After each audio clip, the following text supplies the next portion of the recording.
It is difficult to listen to this debate, to hear the arguments peddled by my colleagues that are hypocritical at best and intellectually dishonest at worst. In order for the Supreme Court to issue a ruling that affects the entire nation, at least 5 justices of the Supreme Court must concur.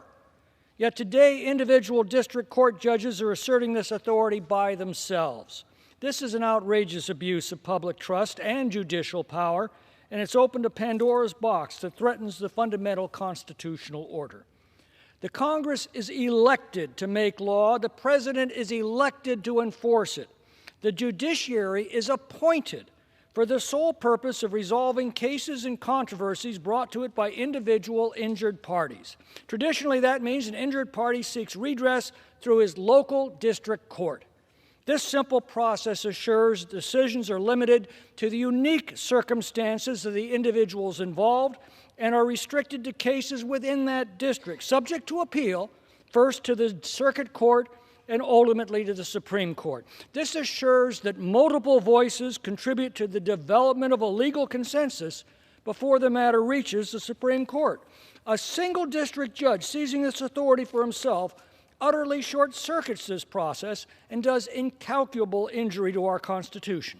Where were my colleagues when 14 federal judges appointed by Republican presidents issued injunctions against policies that the Biden administration was pursuing over the course of the last 4 years? Where were you? Nowhere to be found. I don't remember my colleagues bringing this bill to the floor. Of course not. Spare me your feigned indignation.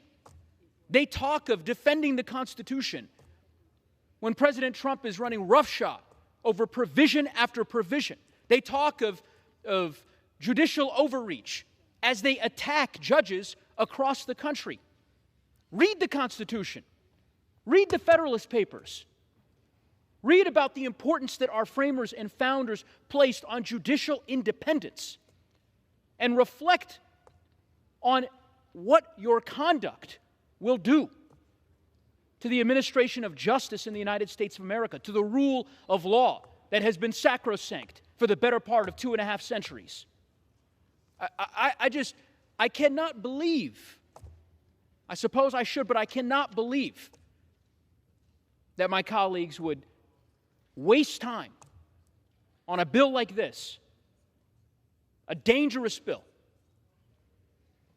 instead of addressing the consequential challenges that our country faces. I would urge every colleague of mine, vote no on this bill. And I yield back. I want to thank the gentleman for his astute observations there, and just say that Judge Kaczmarek was several times reversed by higher courts.